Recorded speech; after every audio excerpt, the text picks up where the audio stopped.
चले चलो जी, let us begin and now let us talk about financial management. Second group का last paper है, 50 मार्क्स का है और प्रैक्टिकल सब्जेक्ट है।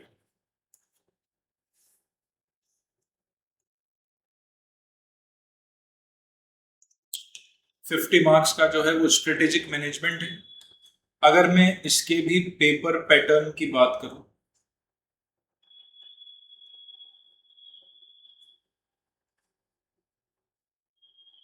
फिफ्टीन मार्क्स बोलो क्या एमसीक्यू और 35 मार्क्स न्यूमेरिकल कहें, प्रैक्टिकल कहें, सब्जेक्टिव कहें। एमसीक्यूज में क्या होता है बच्चा, एक केस सिनेरियो आएगा। Question number 1 to 5 at the rate of 2 marks each is equal to 10 marks. उसके बाद 2 + 2 + 1 यानी 3 इंडिविजुअल एमसीक्यूज होते हैं, टोटलिंग 5 मार्क्स। तो टोटल हो गया, समझ गए? तो 5 तो केस स्टडी बेस्ड एमसीक्यूज हैं और 3 इंडिविजुअल एमसीक्यूज हैं। क्वेश्चन नंबर 6, क्वेश्चन नंबर 7 और question number 8। 2 marks + 2 marks + 1 mark, तो ये 15 नंबर हो। जो 35 मार्क्स का न्यूमेरिकल है उसमें question number 1 part A, B और C, 5 + 5 + 5 is equals to 15 is equals to compulsory, है ना। Question number 2 part A and B, 5 + 5 is equal to 10. Question number 3 part A/B, 8 + 2 is equals to 10. Question number 4 A, B और C, 4 + 4 + 2 is equals to 10.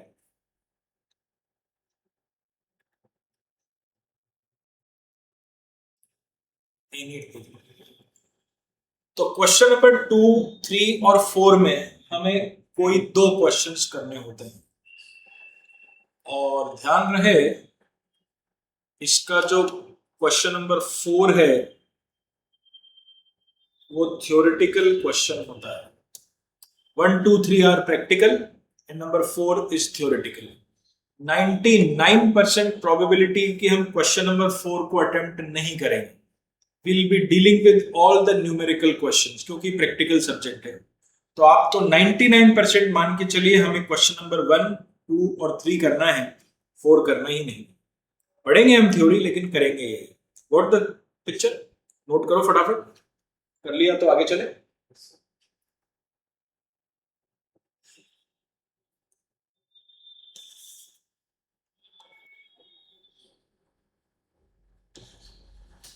देखो, FM में भी कायदे से पहले introduction पढ़ना चाहिए इसका, लेकिन I start with a first practical chapter. उससे ना बहुत सारे कॉन्सेप्ट्स, बेसिक्स क्लियर हो जाते हैं, तो थ्योरी पढ़ना भी आसान हो जाता है। तो स्ट्रेट फॉरवर्ड, बिना किसी फॉर्मेलिटी के जो टॉपिक में स्टार्ट कर रहा हूं, पहला, it is known as leverage. Definitely exam में एक क्वेश्चन आता है इसमें से। 5 मार्क्स का वेट तो आप कम से कम इसका मान के चलिए। The topic is leverage. अच्छे से समझेंगे और पढ़ते तो चलेंगे। देखो बच्चा, the basic meaning of leverage is impact, influence and. Leverage शब्द का बेसिक मतलब होता है इम्पैक्ट, इन्फ्लुएंस और। बट द क्वेश्चन अराइजेज, किसका इम्पैक्ट और किसके ऊपर इम्पैक्ट। इस टर्म को समझने के लिए, लिवरेज शब्द को समझने के लिए हम एक इनकम स्टेटमेंट बनाएंगे। जैसे अकाउंट्स में ट्रेडिंग P&L होता है, कॉस्टिंग में कॉस्ट शीट होती है, ऐसे फाइनेंशियल मैनेजमेंट में क्या होगा बच्चा? Income statement, and you know it always starts with sales. Sales में से लेस करेंगे वेरिएबल कॉस्ट। सेल्स में से वेरिएबल कॉस्ट लेस करने पे जो प्रॉफिट आता है यहां पर उसका नाम है कंट्रीब्यूशन। क्या है? कंट्रीब्यूशन। माइनस करेंगे फिक्स कॉस्ट। अब जो प्रॉफिट आएगा it is technically called EBIT. Full form क्या बोलेंगे? Earnings before interest and taxes. देखो समझे फंडा, स्क्रीन पे देखेंगे सब लोग। आप जानते हैं सेल्स में से अगर कॉस्ट को माइनस किया जाए तो प्रॉफिट आता है, लेकिन हमने खर्चों को उनकी नेचर के आधार पे दो पार्ट में डिवाइड किया है। You know some expenses are variable while some are fixed।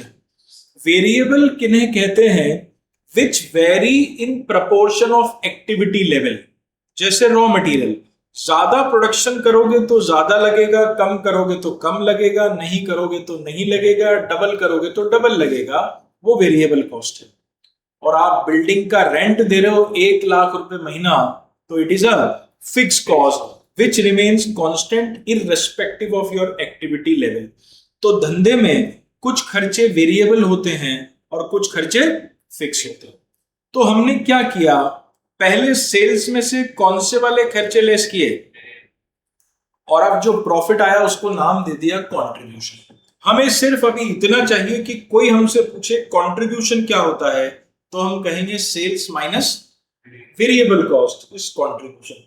जैसे उधर अकाउंट्स में हम बोलते हैं कि सेल्स में से सीओजीएस लेस करेंगे तो जीपी आएगा, फिर और इनडायरेक्ट एक्सपेंसेस माइनस कर देंगे तो एनपी आएगा। ऐसे ही यहां पर सेल्स में से अगर आप सिर्फ वेरिएबल कॉस्ट माइनस करेंगे तो बोलो क्या आएगा? कंट्रीब्यूशन। और जब फिक्स कॉस्ट भी माइनस कर देंगे तो फिर प्रॉफिट आ जाएगा, जिसे हमने नाम दिया है ईबीआईटी। और सुनो बेटा, क्योंकि ये सब मेरी बिजनेस एक्टिविटीज हैं तो इसका एक और नाम है EBIT is also known as, बोलो, इसे ऑपरेटिंग प्रॉफिट भी कहते हैं। याद रखनी है बात आपको। ईबीआईटी में से माइनस करेंगे, बोलो क्या? इंटरेस्ट। इंटरेस्ट दिया जाता है डिवेंचर्स पे और टर्म लोन पे, डिवेंचर्स पे और टर्म लोन पे। ईबीआईटी में से जब आप इंटरेस्ट पे कर देंगे तो क्या बचेगा? ईबीटी। ये बिफोर टैक्स, फुल फॉर्म क्या है? Earnings before tax. इसमें से गवर्नमेंट को दे दिया जाए टैक्स। ये बिफोर टैक्स प्रॉफिट था, जब आपने गवर्नमेंट को टैक्स दे दिया तो ये क्या बन गया? Earnings after tax, and it is also known as NPAT. Full form बोलेगा कोई?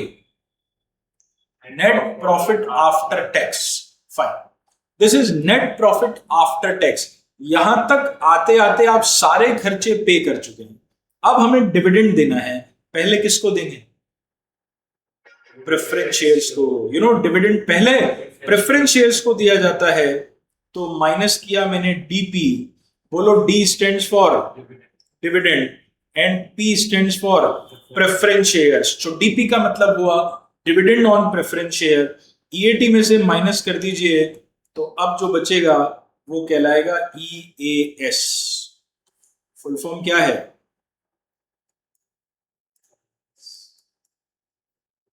Earnings available for earnings available for. ये रेसिडुअल प्रॉफिट होता है, सब कुछ पे करने के बाद में लास्ट में जो बचता है। और अगर इसे डिवाइड कर दिया जाए नंबर ऑफ इक्विटी शेयर से, यू विल गेट अर्निंग पर। नोटेड? नोट करो इसको, ये काम आएगा अपने।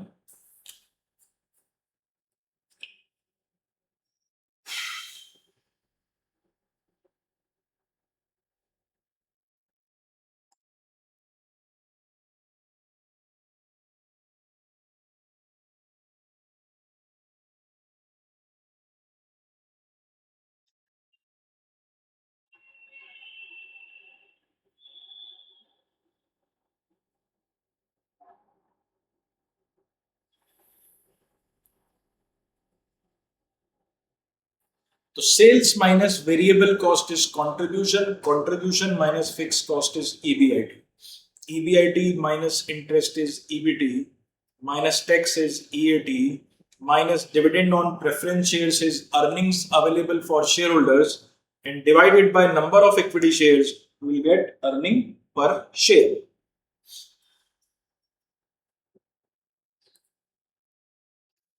अब देखो बच्चा, हम तो लिवरेज पढ़ रहे थे और सर ने कहा था लिवरेज का मतलब इंपैक्ट, इन्फ्लुएंस, पावर। इधर ध्यान दो, मान लीजिए मैं यहां से सेल्स को बढ़ाता हूं, तो बताइए उससे बाकी की वैल्यूज पे क्या इंपैक्ट होगा। से अगर मैंने सेल्स को बढ़ाया तो बोलो वेरिएबल कॉस्ट इंक्रीज होगी, डिक्रीज होगी या कांस्टेंट रहेगी। वेरिएबल कॉस्ट बेटा नहीं, बेटा वेरिएबल कॉस्ट का नाम वेरिएबल कॉस्ट है, वो बढ़ेगी। आप 1000 यूनिट के प्रोडक्शन पे अगर 1 लाख का रॉ मटेरियल कंज्यूम करते हैं तो 2000 यूनिट के प्रोडक्शन पे 2 लाख का कंज्यूम होगा। इसका नाम ही वेरिएबल कॉस्ट इसलिए है, ये बढ़ेगी। तो फिर कंट्रीब्यूशन भी, लेकिन फिक्स कॉस्ट कांस्टेंट रहेगी। फिर ईबीआईटी बढ़ेगा। इंटरेस्ट दिया जाता है डिवेंचर्स पे और टर्म लोन पे। सेल्स के बढ़ने पर इंटरेस्ट नहीं बढ़ता है, वो सेम रहेगा। ईबीटी बढ़ेगा। प्रॉफिट ज्यादा होगा तो गवर्नमेंट को टैक्स भी ज्यादा देना पड़ेगा, लेकिन प्रॉफिट आफ्टर टैक्स भी बढ़ेगा, लेकिन प्रेफरेंस शेयर डिविडेंड फिक्स रहेगा। फिर ईएएस बढ़ेगा, नंबर ऑफ शेयर सेम रहेंगे और ईपीएस बढ़ेगा। देखो बेटा, अभी बात बहुत ऑर्डिनरी और सिंपल है। हम सिर्फ ये कह रहे हैं कि सेल्स को चेंज करने से बाकी की वैल्यूज पे इंपैक्ट हो भी सकता है और नहीं भी हो सकता है। बस बेटा, इसी रिलेशनशिप को, इसी एनालिसिस को हमने क्या नाम दे दिया? तो कैन आई से लिवरेज हमको इन सब के बीच में रिलेशनशिप बताता है। लिवरेज हमें बताता है कि एक वैल्यू को चेंज करने से, आगे बोलो, दूसरी वैल्यू पे क्या इंपैक्ट होगा, होगा कि नहीं होगा, और यदि होगा तो कितना होगा। बस यही एनालिसिस, यही स्टडी, यही रिलेशनशिप क्या कहलाता है? नोट कीजिए इसे भी।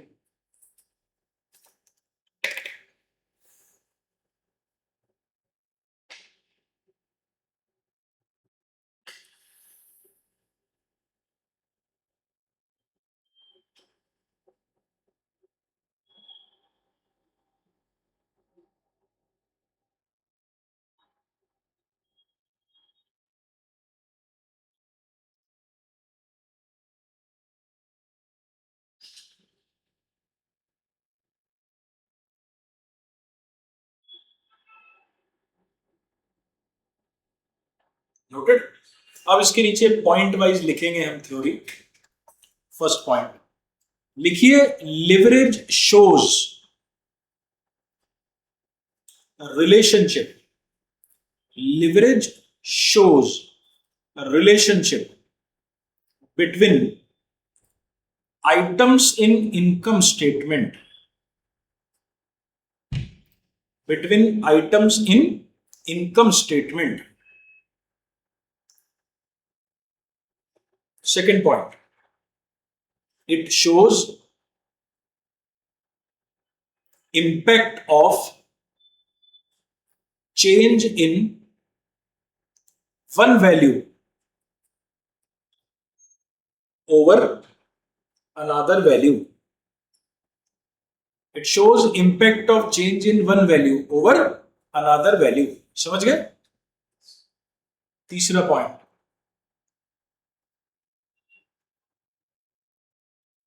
Three types of leverages. हम लिवरेजेस को 3 कैटेगरी में डिवाइड करके स्टडी करते हैं। पहला, ऑपरेटिंग लिवरेज।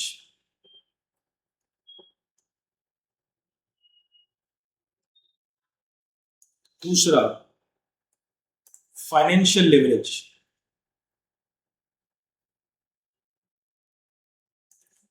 और तीसरा combined leverage. There are 3 types of leverages, OL, FL and C। ऐसा क्यों, ये 3 टाइप्स क्यों हैं? देखिए एक्चुअली ये जो इनकम स्टेटमेंट है ना, इसमें सेल्स से लेके EBIT तक का जो पार्ट है, इट इज कॉल्ड, ये कौन सी एक्टिविटीज है बच्चा? Operating activity. उसके बाद EBIT से लेके नीचे EPS तक का जो पार्ट है वो कहलाता है फाइनेंशियल एक्टिविटीज या फाइनेंशियल पार्ट। और अगर मैं इनको दोनों को मिला दूं, if I top to bottom, तो ये क्या होगा?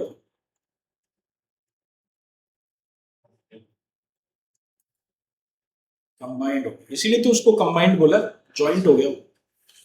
तो देखो यहां से एक बात मुझे समझ में आती है कि जब हम ऑपरेटिंग लिवरेज पढ़ेंगे तो कहां से कहां तक? ऑपरेटिंग लिवरेज कहां से कहां तक? सेल्स से EBIT तक। जब फाइनेंशियल लिवरेज पढ़ेंगे तो कहां से कहां तक? EBIT से लेके EPS तक। और जैसा कि नाम है, जब कंबाइंड लिवरेज पढ़ेंगे तो क्या होगा? दोनों का कंबाइंड इफेक्ट, दोनों को मिक्स करना। व्हाट द फंडा? तो आइए एक एक करके इनके बारे में डिस्कशन करते हैं। सबसे पहले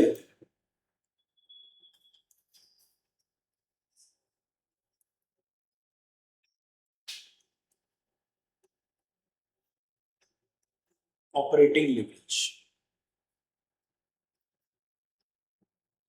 अब थोड़ा ना कंसेप्ट समझना है अपने को, तो मजा आएगा फिर।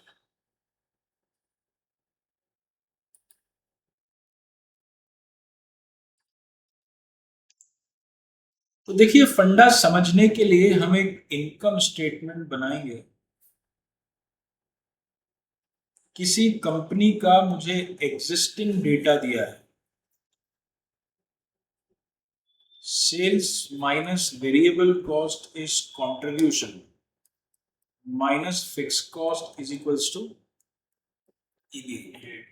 सेल्स 1000 मान लीजिए, 600, 400, 200 और 200।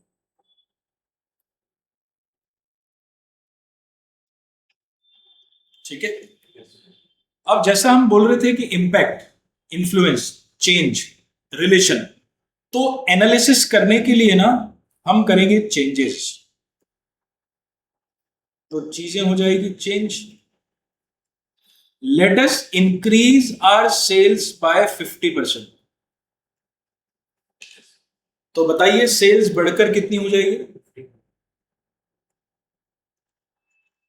What about variable cost? It will also increase by the same proportion. तो बोलो बढ़कर कितनी हो जाएगी? शाबाश। The resultant is contribution of ₹600। फिर इसमें से फिक्स कॉस्ट माइनस करेंगे 200। EBIT कितना? 4। Got the point? बहुत आसान है।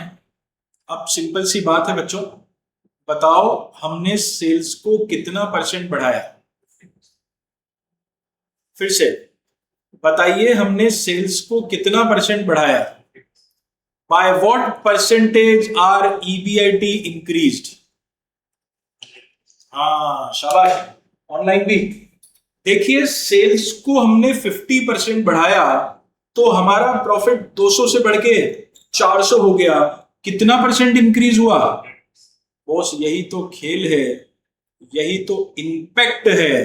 आपने चेंज किसमें किया बेटा, और उसका इंपैक्ट किसके ऊपर देख रहे हो?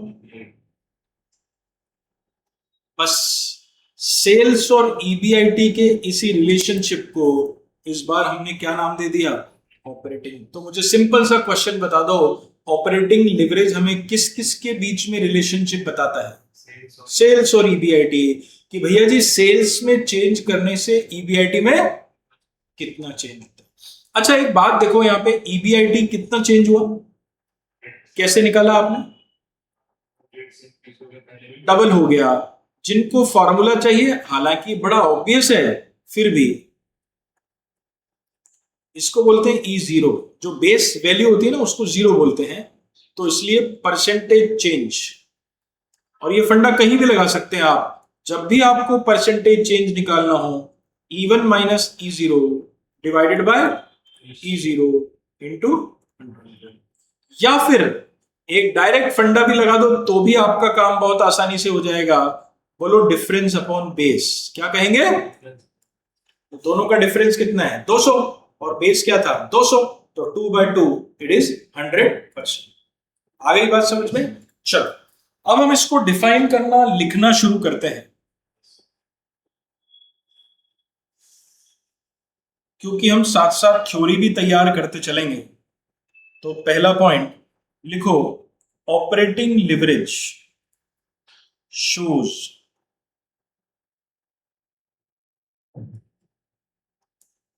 relationship between change in sales and change in EBIT. Operating leverage shows relationship between change in sales and change in EBIT. दूसरे शब्दों में, अब लैंग्वेज बदल के लिखेंगे, इट कैन बी डिफाइंड, लिखिए, it can be defined as percentage change in EBIT due to percentage change in sales. बात वही है, मैंने लैंग्वेज बदल के लिखा है। It can be defined as percentage change in EBIT due to percentage change in sales. In other words, again language change. It shows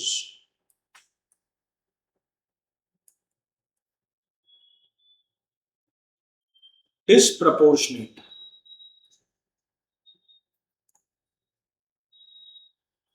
relation between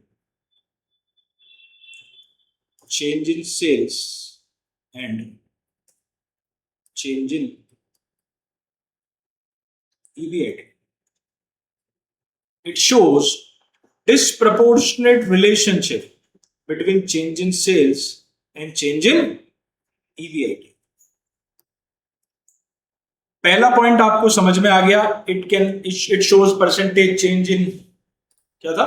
It shows relationship between change in sales and change in EBIT. In other words, it can be defined as percentage change in EBIT due to percentage change in sales.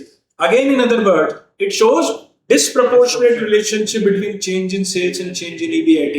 What do you mean by disproportionate relationship?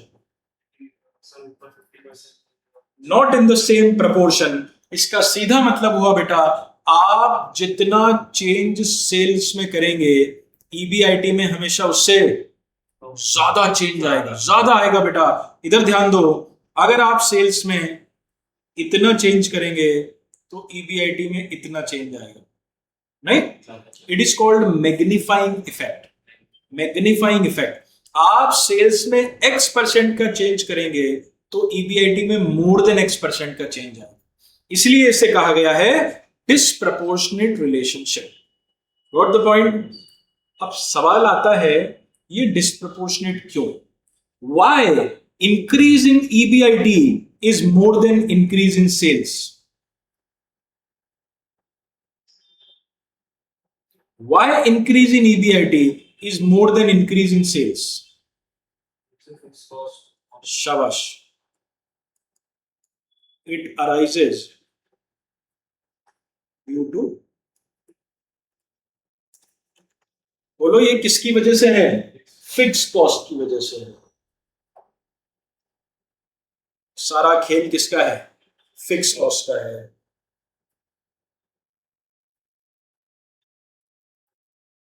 ध्यान दो बच्चा, जब आप sales को बढ़ाते हैं तो variable cost बढ़ता है, कंट्रीब्यूशन भी बढ़ता है, लेकिन फिक्स कॉस्ट रिमेन्स। और फिक्स कॉस्ट के कांस्टेंट रहने की वजह से increase in EBIT is more than increase in sales, because fix cost अपनी जगह पर कांस्टेंट। समझ गए? आप देखिए ना, जरा विजुअलाइज कीजिए, मैं लिख नहीं रहा हूं। अगर इस क्वेश्चन में फिक्स कॉस्ट नहीं होती, जरा बोर्ड पे देखो, स्क्रीन पे देखो, अगर इस क्वेश्चन में फिक्स कॉस्ट नहीं होती तो बोलो ईबीआईटी कितना होता?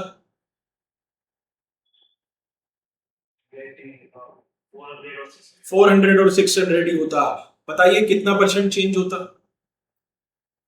400 और 600 होता तो 50% ही होता। Then there would have been proportionate relationship between change in sales and change in EBIT। तो अगर ये disproportionate है तो किसकी वजह से? फिक्स कॉस्ट की वजह से, क्योंकि फिक्स कॉस्ट अपनी जगह पर।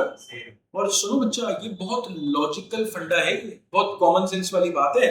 देखो, इस बिल्डिंग का किराया fix cost, furniture, light, room, system, AC, faculty की सैलरी, सारे खर्चे क्या है? फिक्स्ड हैं, कांस्टेंट हैं। जैसे जैसे क्लास में नंबर ऑफ स्टूडेंट्स बढ़ेंगे, हमारी प्रॉफिटेबिलिटी बढ़ती जाएगी, because the fix cost will remain constant.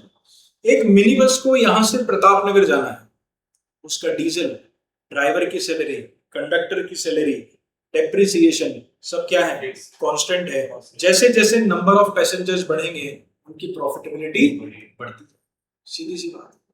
हम कुछ लोग घूमने जाते हैं, जैसे जैसे नंबर ऑफ ट्रेवलर्स बढ़ेंगे, कॉस्ट इफेक्टिव होती जाएगी, हमारी पर यूनिट कॉस्ट कम होती जाएगी।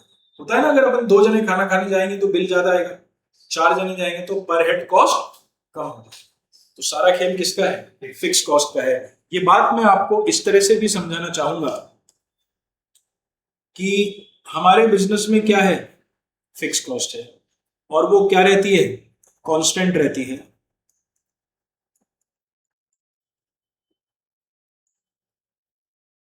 और हम क्या करें?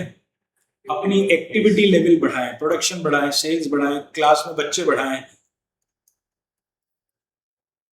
तो हमें क्या मिलेगा? एक्स्ट्रा बेनिफिट मिलेगा। और यही एक्स्ट्रा बेनिफिट को हमने क्या नाम दे दिया? बहुत सिंपल फंडा है। फिक्स कॉस्ट कांस्टेंट रहेगी, आप सेल को बढ़ाएंगे, आपको एक्स्ट्रा बेनिफिट होगा, आपके प्रॉफिट ज्यादा तेज गति से बढ़ेंगे। And this concept is known as operating leverage. Note कीजिए।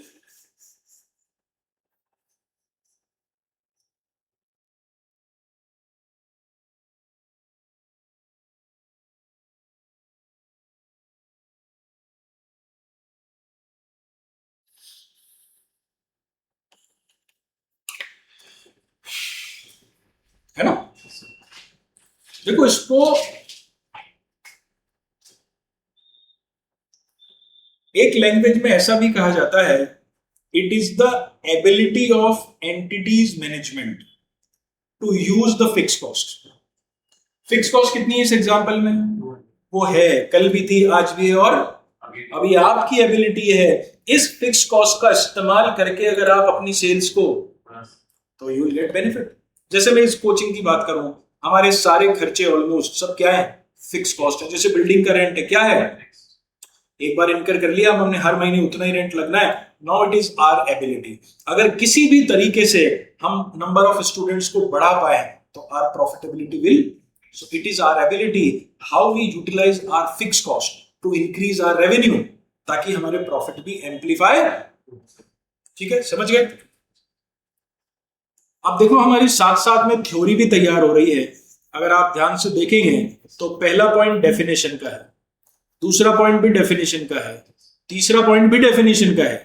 आई call it D for definition, D for definition, D for definition, R for reason. Fourth point क्या है? रीजन बोलते हैं अपन इसको, कि ऑपरेटिंग लिवरेज किसकी वजह से राइज होता है? फिक्स कॉस्ट की वजह से। शाबाश। पांचवा पॉइंट बच्चा, फॉर्मूला। पांचवा पॉइंट है फॉर्मूला। अब हम इसको मैथमेटिकली मेजर कैसे करेंगे? How to calculate it? दो तरह के फॉर्मूले यूजुअली चलते हैं। एक चलता है डबल लेवल। मतलब जब आपको क्वेश्चन में दो कॉरेस्पॉन्डिंग लेवल्स की इंफॉर्मेशन दी हो, एक तो एग्जिस्टिंग दिया हो और एक चेंज वाला कॉलम दिया हो, तो डिग्री ऑफ ऑपरेटिंग लिवरेज क्या बोलते हैं इसे? Degree of operating leverage is equals to percentage change in EBIT divided by percentage change in sales. So degree of operating leverage is equals to percentage change in EBIT divided by percentage change in, बताइए इस example में कितना लिखूं? Divided by is equals to, और ये value हमेशा times में आती है, 2 टाइम्स 3 टाइम्स 4 टाइम्स ऐसे आती है ना? So DOL is equal to percentage change in EBIT divided by percentage change in sales is equal to 100 upon 50 is equals to 2 times. ये फॉर्मूला कब लगेगा? जब डबल लेवल की इंफॉर्मेशन दी हो, और मान लीजिए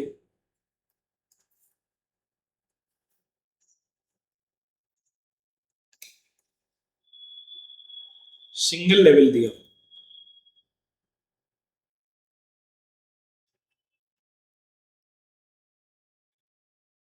सिंगल लेवल मतलब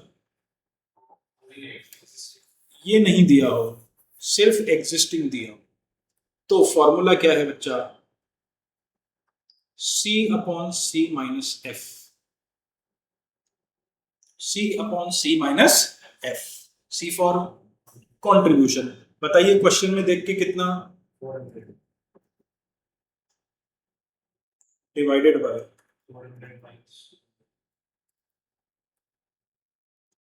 इज इक्वल्स टू,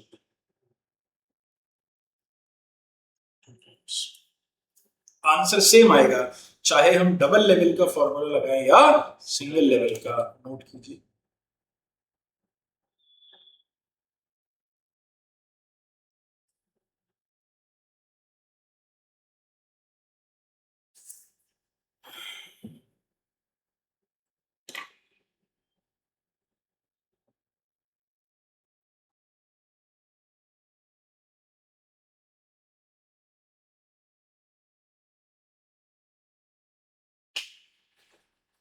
डन। अब देखो काम की बात, जैसे अपन ने यहाँ लिवरेज कैलकुलेट किया और ये आया 2 times. What do you mean by 2 times?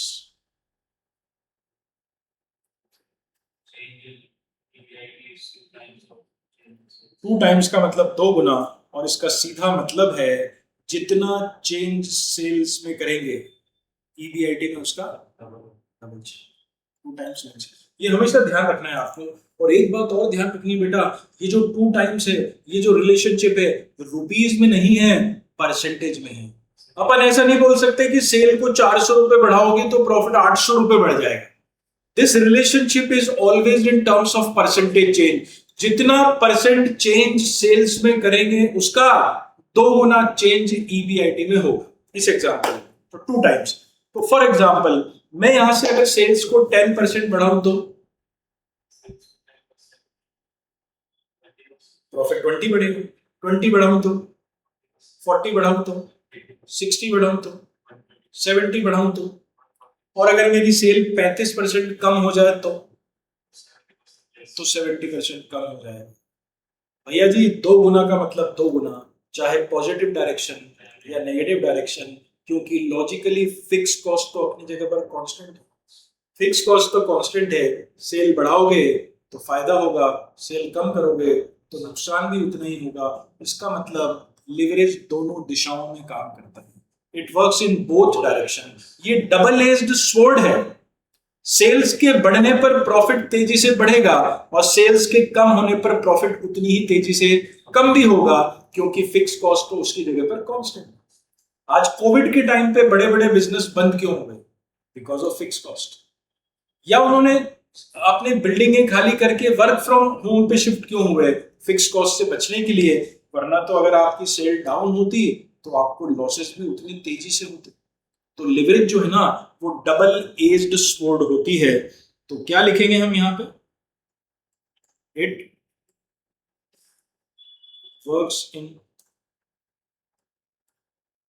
both directions. It works in both directions. समझ गए? चलो फिर एक बात बताओ, just analysis. There are two companies, A limited, B limited. Operating leverage 3 times, 5 times. कौन सी कंपनी बेटर है? B limited. क्यों?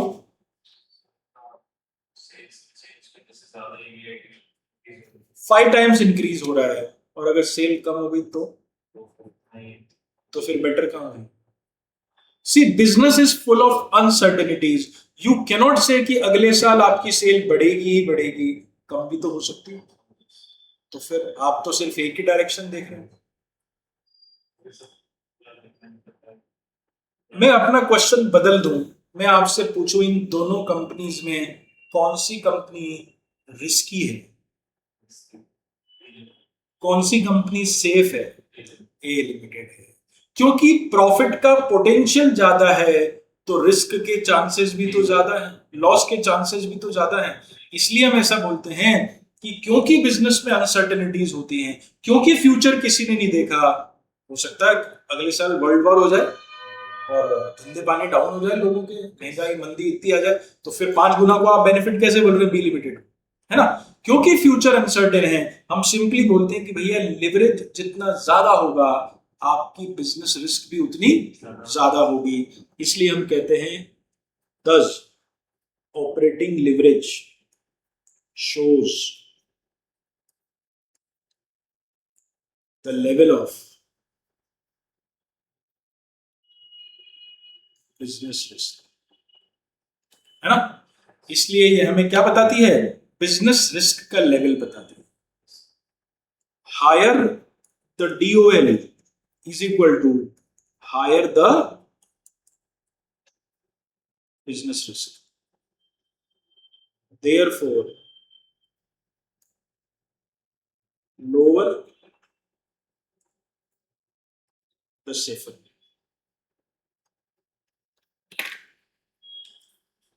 Higher the DOL, higher will be the business risk. Therefore, lower the safer. तो leverage जितना कम रहेगा, हम 2 पैसे कम कमाएंगे, लेकिन हम उतना सेफ रहेंगे. कॉन्सेप्ट ऑफ लिवरेज, है ना? तो ये हमने बहुत अच्छे से ऑपरेटिंग लिवरेज का कंसेप्ट समझा. थ्योरेटिकली भी ध्यान रखेंगे. मैं कैसे ध्यान रखता हूं? D D D, RFDD. Definition definition definition, reason, formula, double direction. ये बन गई थ्योरी. कभी भी मुझे कहीं थ्योरी लिखनी पड़े तो ये स्क्रिप्ट है मेरे पास. 3 पॉइंट डेफिनेशन के, 1 पॉइंट रीजन का, 1 पॉइंट फॉर्मूले का, 1 पॉइंट डबल डायरेक्शन. खत्म बात. वही पिक्चर सेट. चलो, ये एक ओवरऑल मैंने ओवरव्यू आपको ऑपरेटिंग लिवरेज का दिया. इसका एक सिंपल सा क्वेश्चन करेंगे, फिर आगे बढ़ेंगे.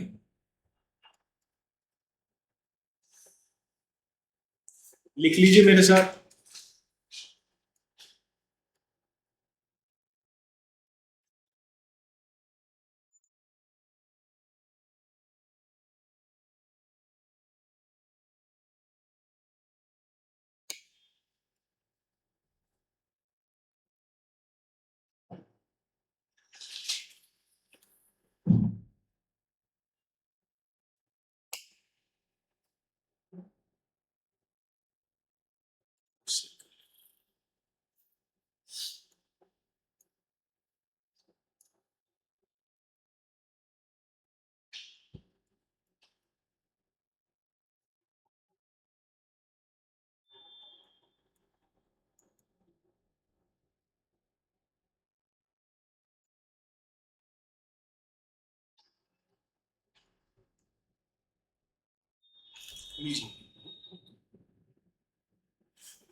एक सिंपल सा बेसिक क्वेश्चन, ताकि हम अप्रोच समझें कि डील कैसे करना है.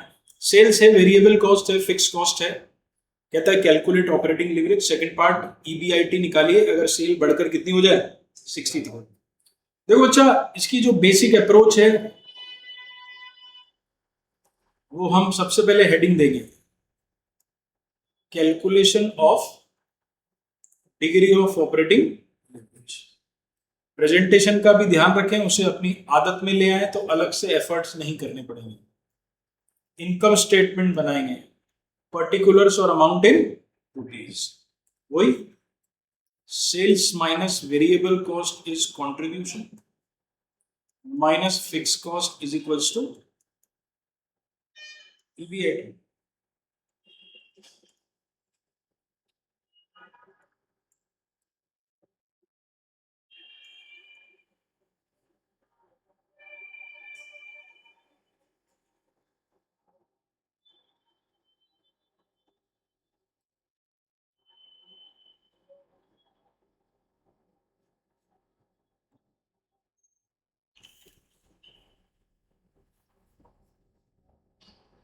है ना? अब पहले तो बताओ सिंगल लेवल है कि डबल लेवल है? कहाँ है बेटा डबल लेवल? नहीं, अभी तो फर्स्ट पार्ट बोलो ना, अभी तो सिंगल लेवल है। तो आपसे जब डीओएल पूछा जाएगा तो सिंगल लेवल वाला फॉर्मूला लगाएंगे, और वो क्या है? C upon C minus. चलो वैल्यू पुट करो, कंट्रीब्यूशन कितना? 20,000 divided by C minus F करेंगे, यानी कि ईबीआईटी 8,000। निकालो आंसर कितना। Very easy, it is 2.5 times. Got it?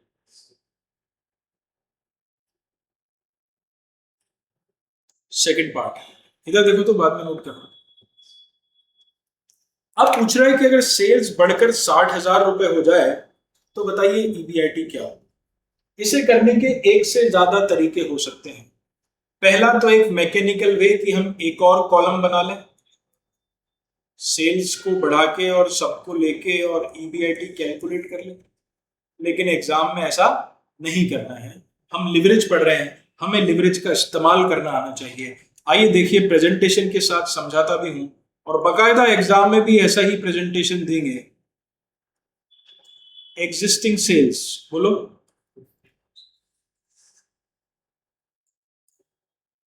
New sales बोलो,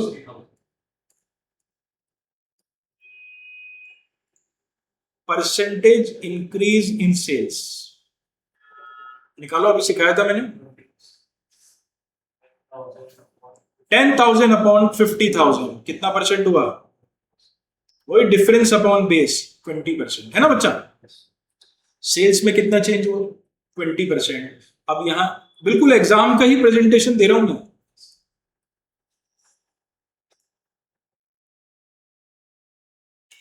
what do you mean by 2.5 times? 2.5 गुना। मैंने अभी थोड़ी देर पहले ही कहा था 2.5 गुना। 2.5 गुना का मतलब क्या? जितना चेंज सेल्स में करेंगे उसका किसमें? ईबीआई। तो बस, तो फिर यार क्या दिक्कत है? Therefore percentage increase in EBIT. Sales में कितना परसेंट चेंज किया बेटा? 20। तो ईबीआईटी में कितना चेंज होगा? 2.5 टाइम्स। बोले तो दैट्स इट ना यार। Therefore EBIT is equals to, अभी कितना है? 8,000। कितना बढ़ाना है? नहीं बेटा, बढ़ाना है। हाँ मतलब बढ़ा देंगे तो 12,000। खेल खत्म। इजीएस्ट वे, एक बार पकड़ लिया समझ लिया तो फिर फटाफट चीजें होने लगेगी। नोट करिए।